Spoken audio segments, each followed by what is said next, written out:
Welcome back guys. उम्मीद करता हूँ आप सब खैरियत से होंगे। तो आज की इस वीडियो के अंदर हम लोग अपने जावास्क्रिप्ट के कोर्स को कंटिन्यू रखते हुए कुछ और चीज़ों को डिस्कस करेंगे, जिसके अंदर सबसे पहले हमारा आ जाएगा एरो फंक्शन। अब एरो फंक्शन क्या है? ये जो मैंने इधर फंक्शन लिखा है, इस फंक्शन को हम कहते हैं एनोनिमस फंक्शन। इसका कोई नाम नहीं है, ठीक है। ये इस वेरिएबल जो हमने मैजिक वेरिएबल बनाया है, ये इसको साइन किया गया। जब भी आपके पास कोई भी एनोनिमस फंक्शन हो तो आप उसको एरो फंक्शन में कन्वर्ट कर सकते हैं, ठीक है। ये लिखने में ज़रा शॉर्ट होता है, इजी होता है आपके किसी भी दूसरे फंक्शन से। अब फंक्शन का कीवर्ड यूज़ करने के बजाय मैं यहाँ पे क्या करता हूँ, मैं यहाँ पे एक एरो यूज़ करता हूँ, ठीक है। वो एरो किस तरह यूज़ करूँगा, मैं सिंपल यहाँ से इसको करूँगा ख़त्म, ठीक है। और इसके आगे हम इधर लगा देते हैं ये, ठीक है। मैं इस तरह एक एरो का साइन यूज करूंगा। अब ये दोनों सेम चीज है, जो पहले मैंने फंक्शन लिखा था उसको उठा के मैंने ये लिख दिया, तो ये दोनों सेम चीज है, लेकिन ये उससे जरा लिखने में इजी है। अब अगर मैं सिर्फ एक वैल्यू रिटर्न कर रहा हूं तो मुझे यहाँ पर रिटर्न कीवर्ड की जरूरत नहीं है। तो मैं क्या करता हूँ, रिटर्न कीवर्ड को यहाँ से खत्म कर देता हूँ, और साथ ही साथ मुझे इन करली ब्रेसेस की भी कोई जरूरत नहीं है। मैं इनको भी यहाँ से खत्म कर देता हूँ और इसको मैं ले जाता हूँ ऊपर, और साथ ही साथ हम क्या करते हैं, इधर वेर की जगह इसको कॉन्स्ट कर देते हैं, कॉन्स्ट। तो ये है हमारा कॉन्स्ट। तो ये क्या है, ये हमारा एरो फंक्शन है, ठीक है। अब यहाँ पर हम देख लेते हैं right arrow function with parameter. अब किसी भी नॉर्मल फंक्शन की तरह आप एरो फंक्शन में भी आर्गुमेंट पास करा सकते हैं, ठीक है। आप वो उसका सबसे पहले मैं यहाँ पर एक फंक्शन लिख लेता हूँ, वेर माई फंक, ठीक है। इसको मैं कहता हूँ फंक्शन, और इसके अंदर मैं दो आर्ग्यूमेंट पास कराता हूँ। मैं कहता हूँ arg1 कोमा arg2, ठीक है। मैंने यहाँ पर दो आर्ग्यूमेंट पास कराए। अब इसके अंदर मैं लिखता हूँ सिंपल रिटर्न arg1 डॉट, आगे मैं अपने फंक्शन का नाम लिखता हूँ माई फंक और arg2, और यहाँ पर हम सेमीकोलन लगाते हैं, इधर भी हम सेमीकोलन लगाते हैं, और नीचे मैं लिखता हूँ कंसोल डॉट लॉग, और इसके अंदर मैं अपने फंक्शन का नाम लिखता हूँ माई फंक, और इसके अंदर हम क्या करते हैं, दो आर्ग्यूमेंट पास करा देते हैं। मैं यहाँ पर दो अरेज पास करा देता हूँ। एक मैं अरे पास कराता हूँ 1,2, और दूसरा मैं इधर पास कराता हूँ जो आर्ग्यूमेंट है वो मैं कहता हूँ 3,4,5, ठीक है। और इधर भी हम लगा देते हैं सेमीकोलन। अब इसको हमने किसके अंदर कन्वर्ट करना है, एरो फंक्शन के अंदर। वो हम किस तरह करेंगे वो भी देख लेते हैं। मैं सिंपल यहाँ पे क्या करता हूँ, सबसे पहले तो मैं इसको वेर को कॉन्स्ट कर देता हूँ, कॉन्स्ट, ठीक है। अब यहाँ पर मैं क्या करता हूँ, मैं इसको फंक्शन के इसको यहाँ से ख़त्म करता हूँ कीवर्ड को, और यहाँ पर इसके बाद मैं यहाँ पर लगा देता हूँ एरो का साइन, और इसको भी हम ख़त्म कर लेते हैं, रिटर्न को भी ख़त्म कर देते हैं, और यहाँ पर मैं इनको भी ख़त्म कर देता हूँ, ठीक है। अब ये मेरा बन गया एरो फंक्शन। अब हम देख लेते हैं डिफ़ॉल्ट पैरामीटर्स।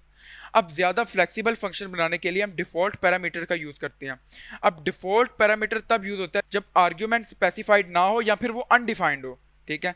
तो हम इधर देख लेते हैं, इसको मैं ख़त्म करता हूँ। यहाँ पर मैं एक फंक्शन लिखता हूँ const increment is equal to function, और यहाँ पर मैं स्मॉल ब्रैकेट लगाता हूँ, फिर कर्ली ब्रेसिस, इसके अंदर हम लिखते हैं रिटर्न फंक्शन इंक्रीमेंट, और इसके अंदर मैं करता हूँ नंबर वैल्यू, ठीक है।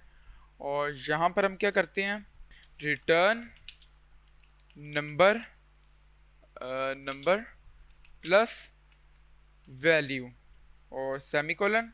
अब हम यहाँ पर नीचे आते हैं, इधर भी मैं एक सेमीकोलन लगा देता हूँ, और यहाँ पर मैं सेमीकोलन लगा देता हूँ। इसी के साथ साथ मैं इधर कंसोल डॉट लॉग वाली वैल्यू लिखता हूँ, और इधर भी मैं लिखता हूँ, और इसमें मैं एक आर्ग्यूमेंट पास कराता हूँ।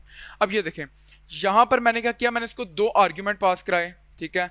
ये क्या करेगा, इसके अंदर इतने का इंक्रीमेंट कर देगा, और यहाँ पर मैंने एक आर्ग्यूमेंट पास कराया, ठीक है। अब यहाँ पर क्या है, अब यहाँ पर क्या है, ये 5 की वैल्यू मेरी कहाँ पे जाएगी, नंबर में जाएगी, जबकि मेरी 2 की वैल्यू इधर जाएगी इस वैल्यू वाले आर्ग्यूमेंट में, इस वैल्यू वाले आर्ग्यूमेंट में। लेकिन जो मेरा ये 5 है, यहाँ पर मैंने इसको कुछ भी नहीं दिया। अब यहाँ पर ये क्या करेगा, अगर मैं इसको रन करता हूँ तो ये इस वाले इंक्रीमेंट में क्या करेगा, इसमें ये 5 और 2 को ऐड करेगा, यानी ये नंबर और वैल्यू को ऐड करके मुझे क्या देगा, 7 दे देगा। जबकि इसमें मैंने 5 के साथ कोई दूसरी वैल्यू पास नहीं कराई, तो ये क्या करेगा, वैल्यू के लिए इसको 1 के इक्वल रख के मुझे 6 रिटर्न कर देगा। अगर मैं आपको करके भी दिखा दूं, यहाँ पर मैं क्या करता हूँ, इधर यहाँ पर हमने थोड़ी सी मिस्टेक की है, इसको मैं यहाँ पर, और ये मैं आपको रन करके भी दिखा देता हूँ। अब यहाँ पर अगर मैं इसको रन करूँ, मैं पहले कंसोल ओपन कर लेता हूँ, फिर मैं इसको रन करता हूँ यहाँ पर। तो ये देखें यहाँ पर ही मुझे पहले क्या शो कर रहा है 7, 5 के अंदर इसने 2 ऐड किया, फिर ये नीचे मुझे क्या शो कर रहा है 6, इसने 5 के अंदर ये वाली वैल्यू ऐड कर दी। ठीक है, तो अब हम देख लेते हैं रेस्ट ऑपरेटर। अब रेस्ट ऑपरेटर क्या है, मैं इधर आपको करके दिखा देता हूँ। हम सबसे पहले इसको मैं कर लेता हूँ कॉन्स्ट सम, और यहाँ पर मैं करता हूँ रिटर्न फंक्शन सम, और इसके अंदर मैं इसको कहता हूँ x, y, z। और यहाँ पर मैं क्या करता हूँ, मैं इधर लिखता हूँ कॉन्स्ट, मैं एक अरे बना लेता हूँ args is equal to x, y, z। ठीक है, और यहाँ पर मैं सेमीकोलन लगा लेता हूँ। इसी तरह मैं इधर क्या रिटर्न करता हूँ, हम सिंपल इसको ख़त्म कर लेते हैं, और इसकी जगह पे मैं इधर लिखता हूँ args डॉट रिड्यूस, इसके अंदर मैं लिखता हूँ a, b,